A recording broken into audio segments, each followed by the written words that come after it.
What's up, guys? Ryan McGinn here with another muscle building interview, and today I got CrossFit superstar, CrossFit Games competitor Travis Stoetzel, and he's out of Omaha, Nebraska, and he's joining us today for about a half hour or so. Do a little quick interview here. Travis just released a new product, and it's kind of a long name to make sure I get it right. The Unbreakable Badass Blueprint. Yeah. Got it. All right, cool. What's up, Travis? Thanks a lot for hopping on today. Hey, man.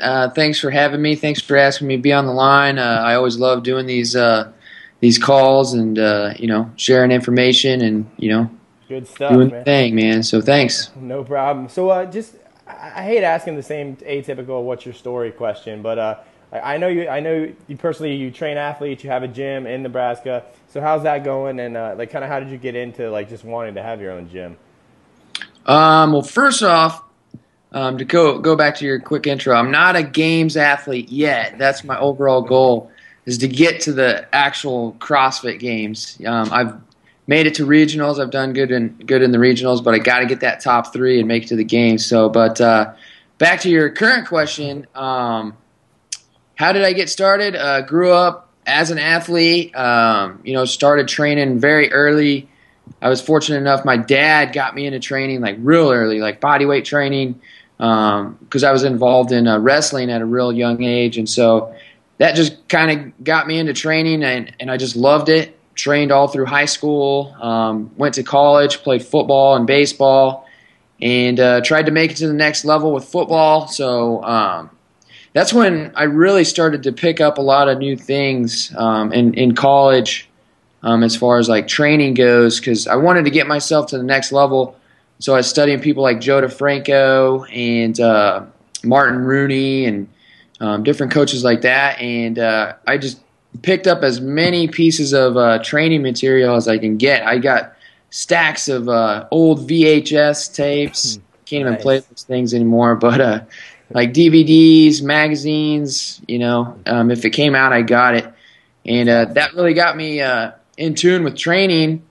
And so when I knew I wasn't going to continue on to the professional level, that's when I said, hey, I want to be a trainer and, start training athletes, try to help them get to the next level. And started out at a big corporate gym, and I'm sure you've heard it before with anybody I started with that. It sucked. Well, I was there for 2.5 years. It was good when it first started, but then, I just wanted my own thing, and that's when I broke off and I started the Forged Athlete Gym.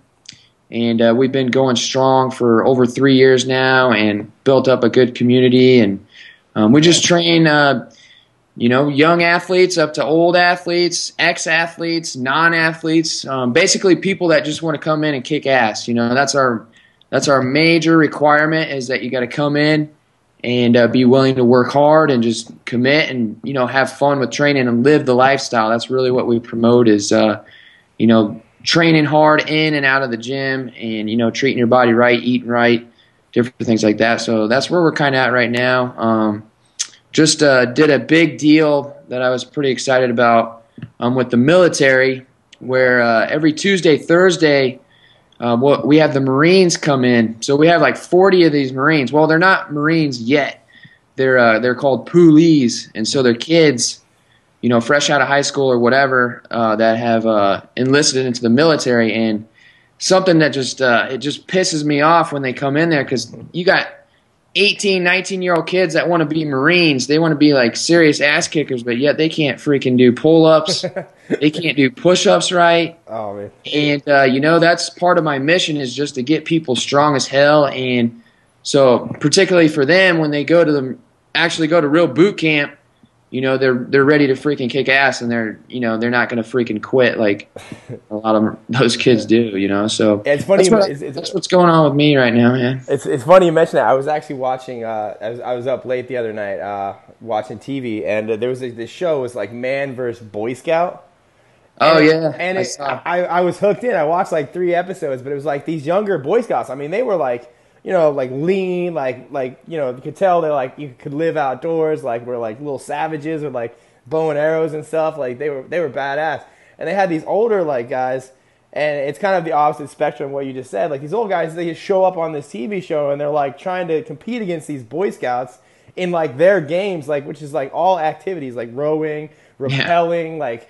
And I'm like, these guys are fat. They're out of shape. I'm like, what do you guys think? Like, how are you going to come in here and go against, like, these 18-year-old kids who are, like, the top level of their game and, like, Boy Scout, like, Eagle Scouts and all this stuff.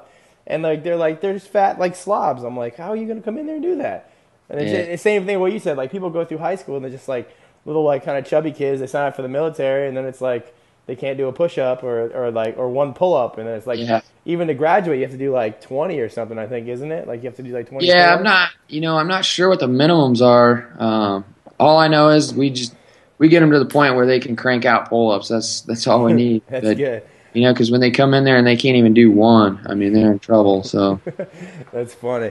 Well, that's awesome. So talk to me a little about. I know you're not like you said, you're not the games competitor yet, and for those like listening to this call, like the picture does you no justice right now. Travis is just shredded, like like insane. He's got. I mean, what's your deadlift at right now?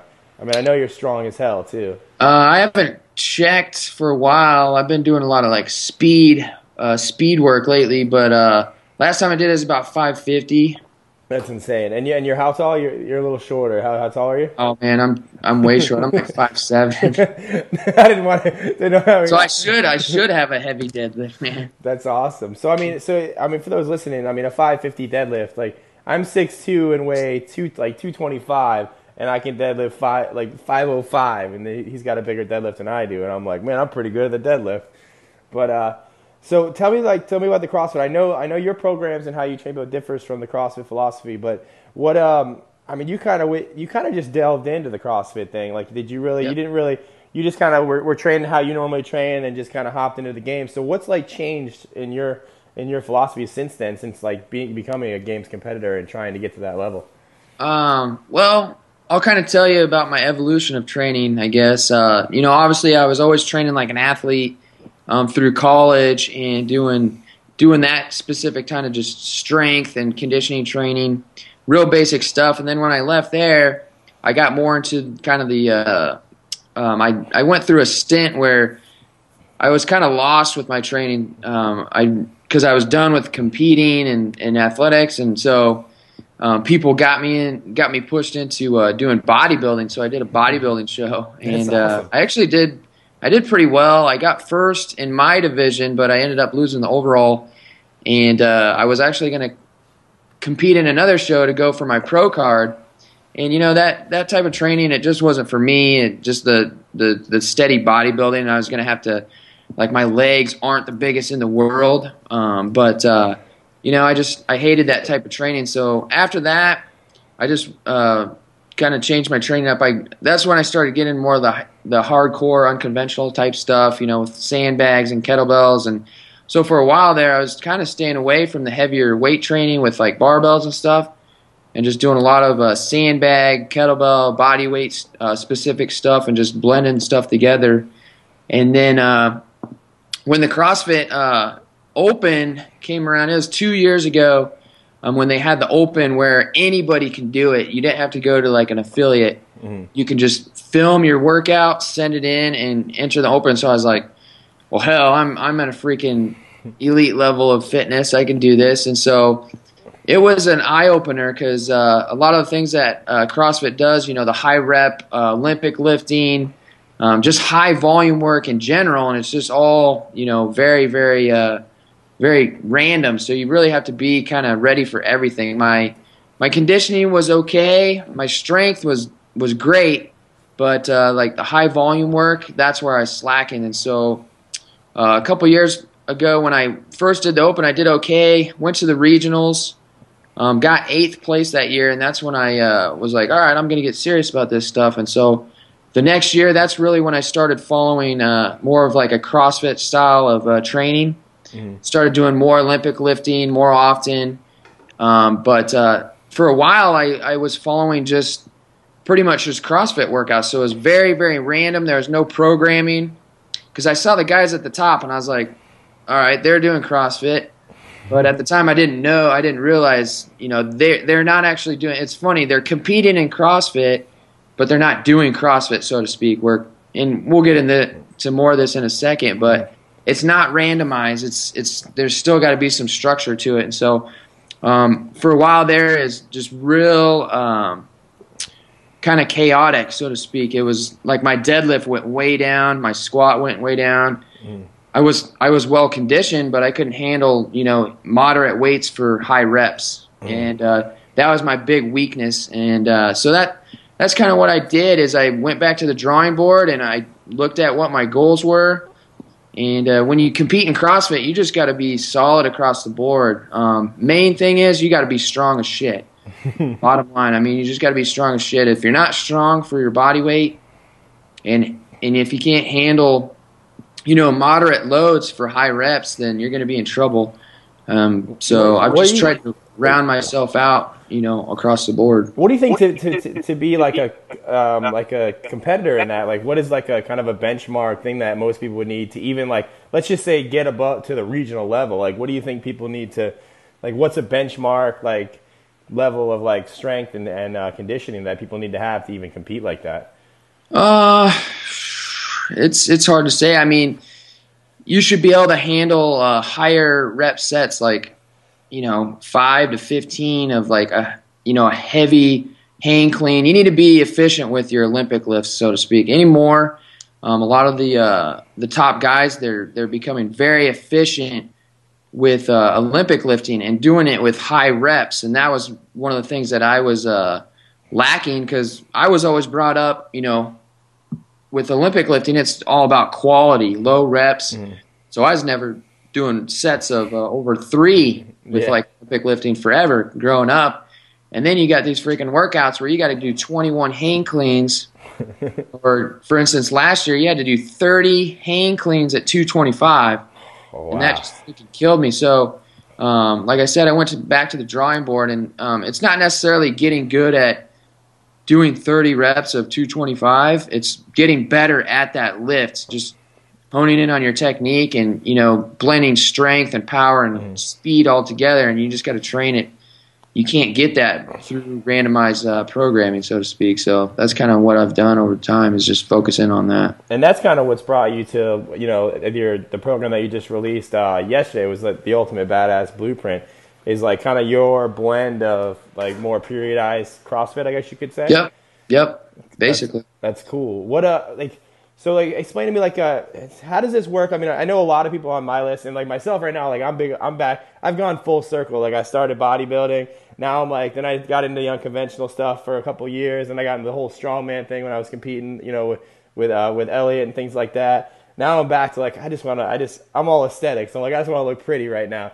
But that's just like, the goals that I have right now. But for most people, I mean, I believe that what you teach and like these types of things, like everybody needs to have a base level of this type of conditioning. Yep. Like that's like these types of programs are awesome. Like maybe not for me, like I can't do it long term because I just get burnt out and like I just need to change because I'm like highly ADD when it comes to like that. But it's like what you guys are doing, like what you do with your athletes is just like it's so it's awesome because it gives everybody such a huge and awesome foundation of strength, conditioning, and obviously you get muscle in the process, so it's it works for everybody. So just give me like a little, like kind of a rundown, like what exercise, like what type of stuff you include in your programming and things like that, like for the regular guy, maybe just like the average. I know a lot of guys on my list are over the age of 40, which I found out in doing a survey. So how does this help them out? Well, when it comes down to it, when I design programs, it all comes down and it centers around performance. So getting one stronger, more explosive, more conditioned, more athletic across the board. And so that's really what I'm taking into account. If I'm training an athlete, obviously it's going to be a lot more structured and tailored towards their specific sport. Whereas if we're talking about like you and me and, guys that are just trying to look good and, feel good, basic breakdown of my workout is it's always going to start with like a power and strength movement. So that's the stuff that we're really trying to focus in on as far as quality goes. So that's always at the start when you're fresh. There's a lot of different ways I blend that together, whereas I might start with an Olympic lift and we're focusing on sets of 1 and you're trying to work with heavier weight or your technique, or you might start with like a heavy strength lift like a squat or a deadlift or, a press, just kind of depends on whatever your focus is on that day. Or we might blend it together as like a complex set. So you do a heavy strength movement first, and then as soon as that movement's done, boom, you go into like a jump or, explosive plyometric movement or something like that. So really that's what I'm focusing in on at the start. Mm-hmm. In the middle, what I've created is kind of strength conditioning circuits. So instead of just doing like a superset, we're doing movements that are assisting the main strength movement, and I'll blend body weight movements in there. So typically all the workouts that I've put together within the Unbreakable Badass Blueprint are always full body based. We're going to be hitting the full body in some way. But the main focus with the movements in the middle are assisting the main strength movement. So for example, say we start out with like a heavy back squat, and then we did some box jumps. We might come back with some like front-loaded barbell step-ups. Maybe we'll hit some handstand push-ups in there just to get some body weight work in. Then we'll maybe do an assistance like Olympic lift, some like power pulls off the ground or something like that. And what you do is you hit that in a tricep. So you're working strength and you're giving yourself just enough rest where it's still pushing you condition-wise. So like maybe 45, 60 seconds in between movements. And you can even shorten that up as you get more advanced, where you're only resting, 15, 30 seconds in between those movements. Nice. And so you're hammering strength and you're hammering conditioning as you progress. And that's the key about it, is you're always progressing. Nice. So like on week 1, it would be longer rest periods. We come back on week 2. We take away a little bit of the rest. We might increase the weight a little bit. And it's just stepping stones, you know what I mean? So that's kind of in the middle. We're not going too crazy with the conditioning yet, and it's staying fairly structured. And then at the end, I'm a huge fan of like workout finishers. So at the end, that's the conditioning part of it. And I focus in on keeping those real short and sweet. So anywhere from 4 minutes up to, 16, 20 minutes would be the longest I'd want to go for that. But that's where we're putting in the chaos, so to speak, of the program. And we're doing our conditioning work. So that might be a little more random where, we're just doing a bunch of different functional-based stuff. So kettlebells, sandbags, body weight. We might throw in a sprint in there. So, for example, we might be doing, 5 heavy kettlebell clean and presses. You might take off for a 200-meter run, and then when you get back, you might do, some pull-ups or something like that. Cool. It's just going to hit you from all angles, really push that conditioning and that mindset.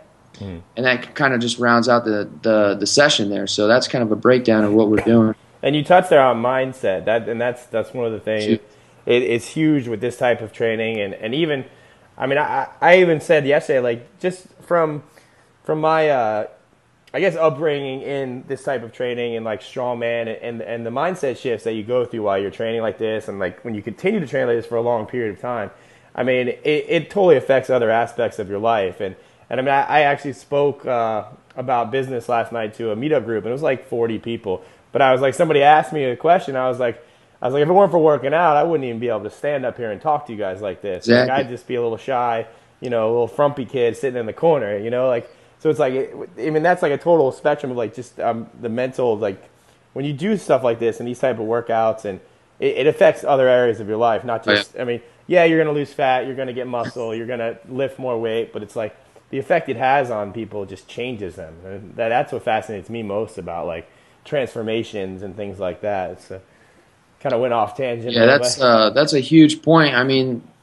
happy that you hit on it, because that's one of the things that I promote the most is, the whole mindset aspect of it, the 110% ham. That's what I would say. 110, go 110% ham, so it's big time. And if you guys listen, I'll link to it in the description of this YouTube video when I post it up. But Travis's YouTube is awesome. You do you have a cool name for it. Every Friday you do the conditioning. Thursday Throwdown. Thursday Throwdown, that's right. Yeah. And he does like some crazy workout just to see what he can do, and things like that are just awesome. Like, and even now it's like I do mainly a type of more of a bodybuilding type split, just because that's what I'm into right now. But I still do 1 or 2 days a week finishers and like some crazy like complexes and stuff, and just so you always kind of do that stuff and keep it ingrained in your head, because there's like you hit different mentally when you're doing like these hard workouts. I remember I did one with I